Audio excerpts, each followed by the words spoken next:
جی خوش آمدید ناظرین، ایک بار پھر پروگرام کیجیے سوال کے اس آخری حصے میں کچھ سوالات آپ کے آگے ہیں. اگر ٹائم بچا تو مزید کوشش کریں گے، لیکن جو جوابات ہیں ان کی طرف اب بڑھتے ہیں تاکہ کوئی سوال رہ نہ جائے. علامہ صاحب آپ کی اجازت سے مطلوب صاحب نے خیر سوال اسی وقت آپ نے وضاحت کر دی کہ نام رکھنے میں کوئی ایسی سوچ نہیں تھی مولا کائنات کی، اور تقریر کو پسند کیا جو ناروے سے آپ کے اس مجلس کے حوالے سے دیکھی انہوں نے. محمد علی صاحب نے لندن سے پوچھا، اور بلکہ ایک انفارمیشن یہ بھی انہوں نے دی کہ احمدی بھی بہت سے یا غیر مسلم لوگ جو ہیں وہ ہدایت ٹی وی دیکھتے ہیں، تو اچھی بات ہے. ہجرت کے وقت جو نکلنے کی روایت جو انہوں نے پڑھی ہے وہ کہہ رہے ہیں کہ دوپہر کا وقت تھا، یا جو سونے کی بات ہوتی ہے یا جو بستر کی ظاہر ہے وہ تو رات کو اہتمام ہوتا ہے. تو حضور صلی اللہ علیہ وآلہ وسلم جو ہجرت پر روانہ ہوئے وہ کون سا وقت تھا؟ اصل میں ان کو معلوم ہونا چاہیے کہ ایک ہی چشم زدن میں دن کے وقت یہ نہیں نکلے ہیں، ٹھیک ہے، بلکہ شب ہجرت ہم اس رات کو کہتے ہیں جس رات کو پیغمبر اکرم نے اپنا گھر چھوڑ دیا. ہجرت یہاں سے شروع ہوتی ہے، یہ نہیں کہ مدینہ جہاں سے آپ نے چھوڑا اس وقت دوپہر کا وقت تھا، ٹھیک ہے، یا دن کا کسی وقت کسی پہر آپ نے ناقے پہ سواری کر کے مدینہ چھوڑا، مکہ چھوڑا، تو یہ تو چلے بات سمجھ میں آتی ہے. لیکن ہجرت کا آغاز کب ہوتا ہے؟ جب آپ اپنا گھر چھوڑ دیتے ہیں. صحیح. جب آپ نے اپنا گھر چھوڑا تھا تو وہ رات کا وقت تھا، اور اسی کو شب ہجرت ہم کہتے ہیں. اسی رات کو مولا علی کو بستر پر لٹایا تھا، اور اسی رات کو منصوبہ تھا کہ ان کو قتل کیا جائے. اس کے بعد جب وہ رات میں ہم نہیں ملے تھے تو سرکار 3 دن تک بعض روایات میں، بعض اس سے بھی زیادہ،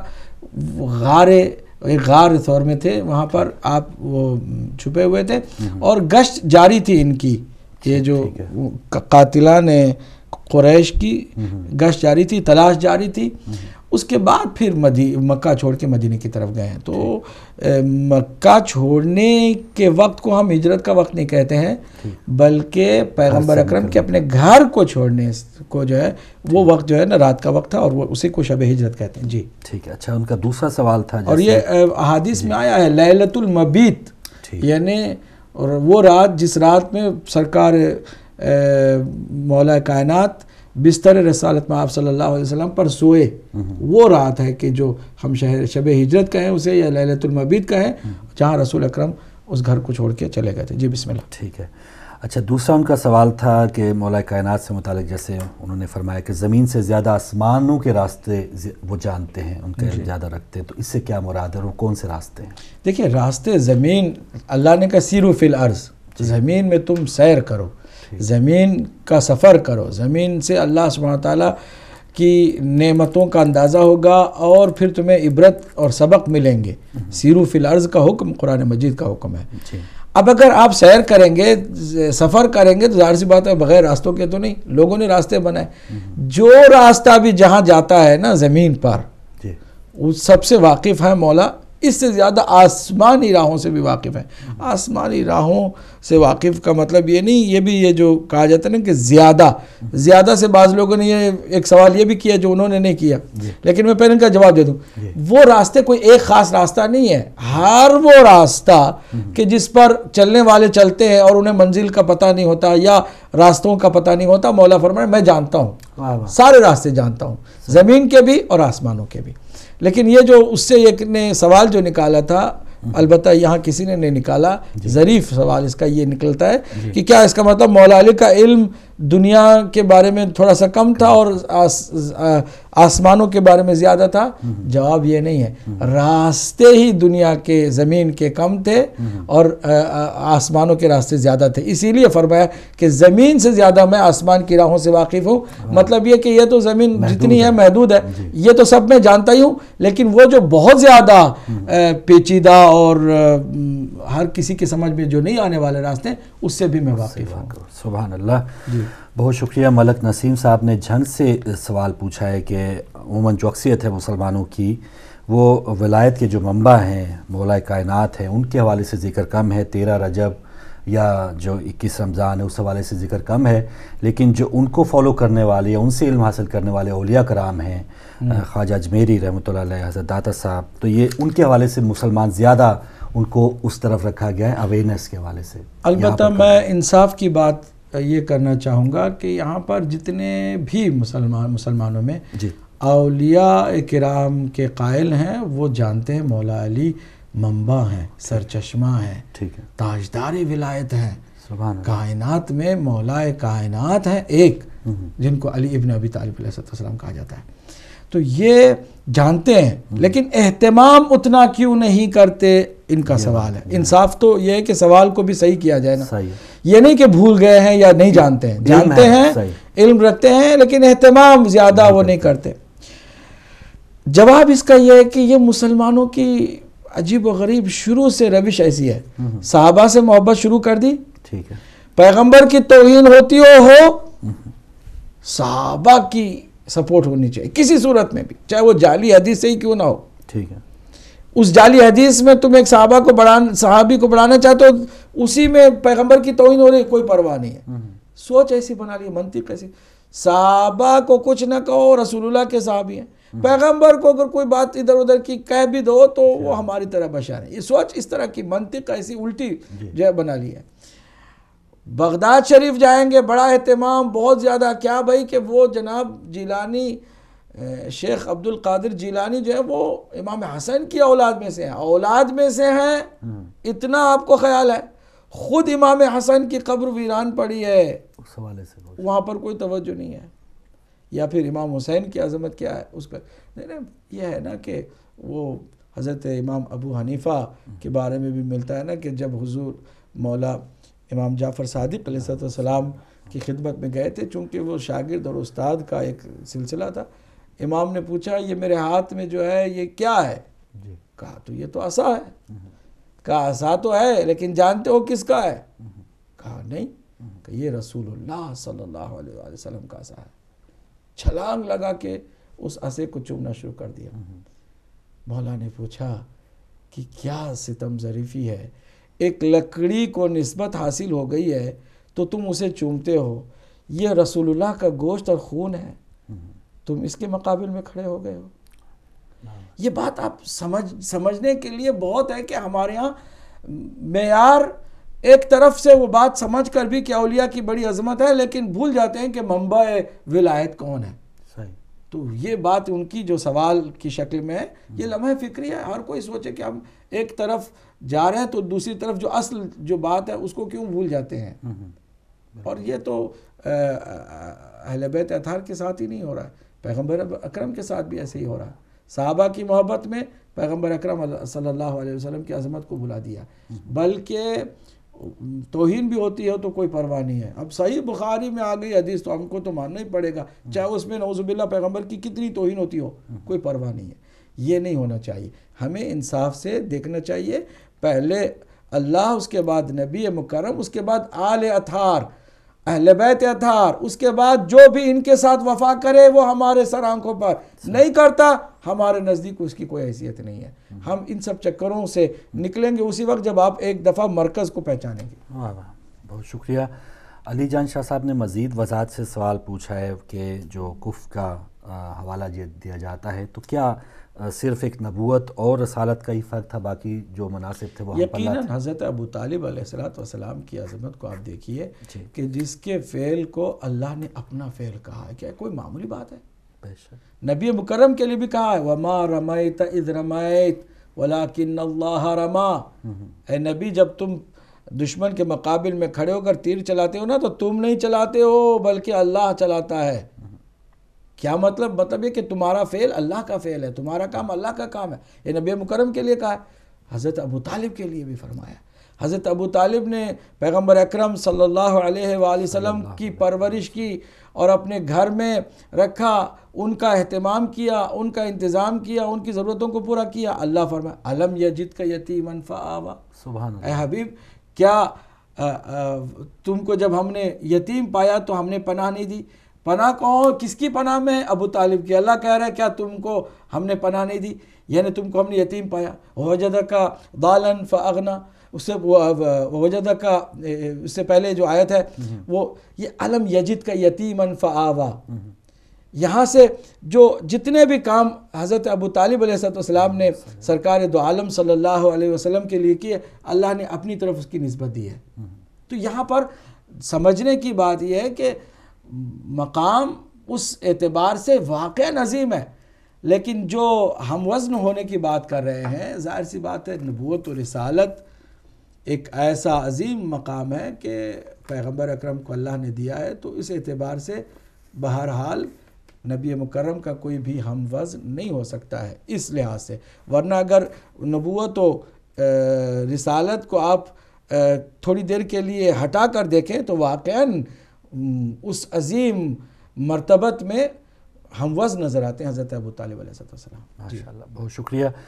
اچھا، کچھ سوالات تھے پرویز صاحب کے، اور آج کی مناسبت سے کہ چلیں خانہ کعبہ میں پیدا ہونا فضیلت ہے، تو فضیلت میں تو پھر حضرت علی علیہ السلام حضور سے بھی زیادہ ان کے فضائل ایسا نہیں ہے. ایسا دیکھیے ایسا نہیں ہے. جی، بات اصل میں یہ ہے کہ جب بھی مسلمانوں نے، خالی پرویز بھائی نے نہیں، جی، جب بھی مسلمانوں نے پیغمبر اکرم کو حضرت علی سے، جناب سیدہ فاطمہ سے، امام حسن امام حسین سے الگ کر کے سمجھنے کی کوشش کی ہے نا، ہمیشہ دھوکے میں آئے ہیں. ٹھیک ہے. یہ الگ نہیں ہے شخصیات. انا و علی من نور واحد، میں اور علی ایک ہی نور سے ہیں. بے شک. علی مجھ سے ہے، میں علی سے ہوں. صحیح. مولا علی کی فضیلت کا مطلب ہی ہے رسول اکرم کی فضیلت. واہ، کوئی تعریف اگر علی کی ہو رہی ہے تو سب سے زیادہ تعریف کس کی ہے؟ یہ پیغمبر اکرم کی ہے. نفس رسول ہے، صحیح. کوئی غیر تو نہیں ہے. اس لیے یہ جو البتہ سوال پیدا ہوتا ہے، خالی ایک مورد نہیں ہے نا. یہ ایک مورد ہو تو کوئی بات کرے. میں نے کل کی تقریر جو وہاں سے ہم نے کی تھی، آپ نے اگر سنی ہو اور ہمارے پرویز بھائی نے بھی سنی ہو، تو میں نے بتایا تھا یہ شیعہ سنی سارے محدثین مفسرین نے کہا ہے کہ 70 ایسی فضیلتیں مولا کائنات کی ہیں کہ جو کسی میں بھی نہیں پائی جاتی ہیں. اللہ نے مخصوص فضیلتیں کچھ دی ہیں، لیکن اس کا مطلب یہ نہیں کہ اگر ایک مخصوص فضیلت مولا کائنات کو حاصل ہے تو حضرت پیغمبر سے بھی افضل ہو گئے. نہیں، کیونکہ کچھ فضیلتوں میں رسول اکرم مخصوص ہیں، اس میں مولا علی شامل نہیں ہے. تو اس کا مطلب یہ بھی نہیں ہے کہ آپ جو ہے نا سب کو اس طرح تقسیم کریں.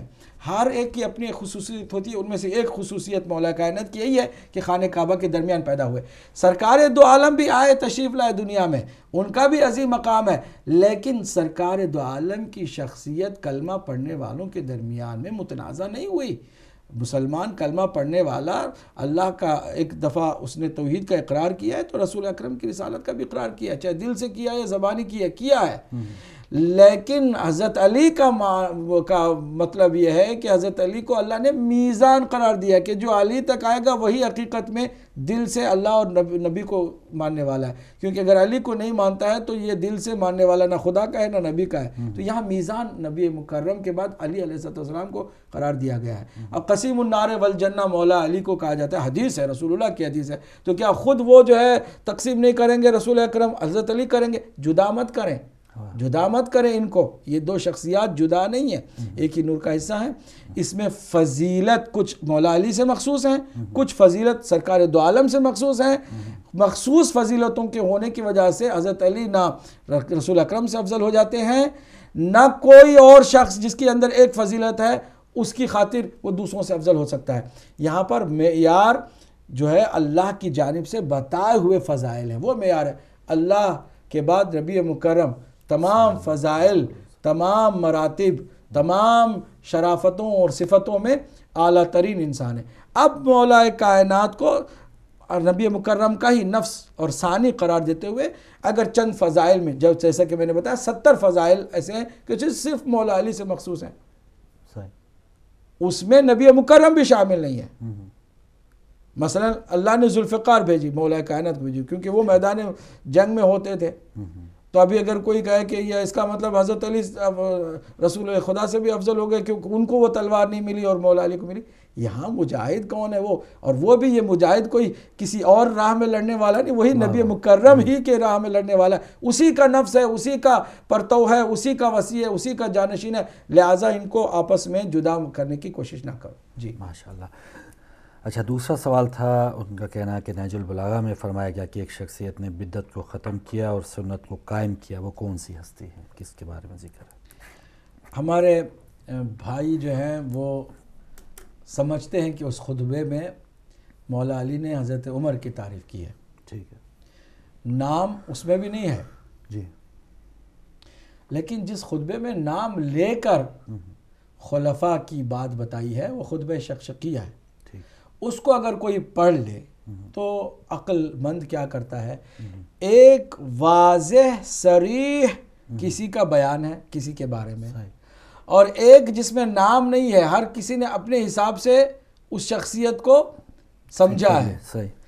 تو کون سی زیادہ قابل قبول بات ہوگی, جو واضح طور پر ہے یا وہ بات کہ جس میں کوئی نام نہیں ہے, مبہم ہے, واضح جو واضح ہے اس کی طرف. تو خطبہ شقشقیہ کو ایک دفعہ یہ پھر سے پڑھیں, پھر اس کے بعد خود ہی سمجھ لیں کہ اس طرح کے قیاس آرائیوں سے کسی کا بھی نام اپنی طرف سے ہم نہیں لے سکتے. جی صحیح. اچھا, آخری سوال تھا کہ یزید نام بھی بہت مشہور تھا, تو کیا واقعہ کربلا کے بعد یزید نام رکھا گیا؟ دیکھیے, کچھ نام یقیناً کچھ کردار ایسے ہوتے ہیں جی کہ جن کردار کے ظاہر ہونے کے بعد خود نام جو اچھا بھی ہے وہ برا ہو جاتا ہے. ٹھیک. ابلیس کیا نام ہے آپ سمجھتے ہیں؟ ابلیس نام کوئی برا تھا؟ نہیں, لیکن اس قدر کردار اس کا گھناؤنا ہے اور اس قدر اس کردار نے نام کی خوبی کو بھی ختم کر دیا ہے کہ اب کوئی ابلیس نام نہیں رکھتا ہے. ٹھیک ہے, گو کہ اب بھی شیطان پرست لوگ موجود ہیں, اب بھی ابلیس کے ماننے والے موجود ہیں, جیسے یزید کے ماننے والے اب بھی گو کے موجود ہیں. نام کی بات جہاں تک کرتے ہیں, آپ کتنے نام میں بتا دوں تابعین نے رکھے ہیں, اس کے بعد بھی تابعین نے رکھے ہیں, اور میرے پاس فہرست موجود ہے. یہ ہمارے بھائی جو ہے نا, یقیناً اہل مطالعہ ہے پرویز بھائی, اور الحمدللہ اہل تحقیق بھی, ہم علم دوست افراد کی قدر کرتے ہیں ویسے بھی. میں ان کی خدمت میں عرض کروں کہ اس پر بھی تھوڑا سا تحقیق کر لیں کہ کتنے ایسے اہل سنت کے علماء محدثین جن کو آنکھ بند کر کے اہل سنت میں مانا جاتا ہے اور ان کے نام یزید ہے, یا ان کے باپ کے نام یزید ہے. ذرا پتہ کریں, ہیں موجود ہیں. لیکن اہل بیت اطہار نے اس نام کو منحوس ترین نام قرار دیا. چنانچہ خالی وہی نام نہیں ہے, ہمارے ہاں کچھ نام ہیں جن کے نام رکھنے کی ممانعت ہے. وہ اس لیے کہ کردار ان کا جو ہے وہ اس قدر غالب آ گیا ہے, برا کردار, کہ اس نام کی خوبی بھی ختم ہو گئی ہے. ٹھیک ہے, تو ان ناموں میں سے ایک نام یہ یزید بھی ہے. لیکن جہاں تک دوسرے ہیں, آپ کو میں بتاؤں کہ ایک بہت بڑی فہرست ہے جن کو بہت زیادہ احترام سے اہل سنت مانتے ہیں, ان کے یا تو خود نام یزید رہا, یا ان کا والد کا یا کسی کا نام یزید ہے. بہت شکریہ. اچھا, چند منٹ بچے ہیں, تو جو پچھلا ہمارا پروگرام تھا اس کے کچھ سوالات ہیں اگر آپ کی اجازت سے. اس سے بھی پہلے میں چاہوں گا کہ یہ جو آج کی ای میلز آئی ہیں نا, اس کی طرف بھی ہم تھوڑا بہت توجہ کر لیں. جی بسم اللہ. سیدہ ودا نے سوال کی, ایسے سینی عباس ہیں یہ پونا سے, انہوں نے وہی بات پوچھی ہے کہ میرا سوال ہے کہ معصوم کا ظہور ہوتا ہے یا ولادت؟ ان دو کو آپس میں ہم سمجھتے متصادم اور متضاد لفظ ہیں. ظہور کہیں تو ولادت نہیں ہے, ولادت کہیں تو ظہور نہیں ہے. ایسا کچھ نہیں ہے. ولادت بھی ایک چیز جو ابھی ظاہر نہیں ہوئی تھی, ظاہر کو ولادت بھی کہتے ہیں, کہ جو بچہ ماں کے پیٹ میں تھا غائب, جیسے وہ پیدا ہوا ظاہر ہوا, تو ظہور بچے کا بھی عام بچوں کا بھی ہو سکتا ہے, معصوم کا ہی نہیں. اور اگر اس طرف دیکھیں ولادت ہر معصوم کے لیے بھی والدین کی ان کو ضرورت تھی ہے. اب یہ والد سے ولادت سے ہی والد ہے نا, ولادت سے ہی والدہ ہے. ہر نبی نے, معصوم نبی کو بھی مانتے ہیں, ہم نہیں مانتے. تمام شیعہ اثنا عشری انبیاء علیہ السلام کو معصوم مانتے ہیں, اور 14 معصومین بھی ہیں. اس کے بعد نبی مکرم کے بعد 13 اور شخصیات ہیں کہ جو عصمت کبریٰ پر فائز ہیں. تو معصوم انبیاء ہیں. تو قرآن کھول کے پڑھیں, قرآن میں اللہ سبحانہ تعالیٰ نے معصومین کی دعا نقل کی ہے. رب اغفر لی ولوالدی, پروردگار میری مغفرت فرما میرے والدین کی. والدین جنہوں نے مجھے ولادت دی ہے. ولادت جو دیتے ہیں وہ والد, والدہ جو ولادت دیتی ہے, جنم دیتی ہے. تو یہ والد کا لفظ, ولادت کا لفظ قرآنی ہے. اس میں سلام علی یوم ولدت, حضرت عیسیٰ علیہ السلام کی زبان سے سلام ہو مجھ پر اس دن جس دن میں پیدا ہوا، میری ولادت ہوئی. یوم ولدتو و یوم اموتو، اس دن بھی جس دن میری موت ہوگی، و یوم ابعث حیا، اور پھر اس دن بھی جس دن مجھے دوبارہ زندہ کیا جائے گا. تو ولادت ہر معصوم ہو غیر معصوم ہو، دنیا میں اسے تشریف لانے کے لیے کیا کرنا چاہیے؟ والدین کا سہارا لینا چاہیے. اور یہ والدین ہیں جو ولادت ہے. لہٰذا لفظ ولادت کو کوئی بہت بڑا کوئی برا لفظ سمجھ کر کے انکار نہ کرے، کیونکہ یہ جہالت کی دلیل ہے. جتنے عقل مند انسان ہیں وہ ولادت کو ولادت ہی کہیں، کوئی حرج نہیں ہے، کوئی اس میں کوئی گناہ بھی نہیں ہو رہا ہے. جی، افتخار صاحب نے آج کی مناسبت پر روشنی ڈالنے کے لیے کہا کہ واقعی آج کا جو دن ہے 5واں مہینہ ہے، 12ویں تاریخ ہے، اور 2014 سال ہے.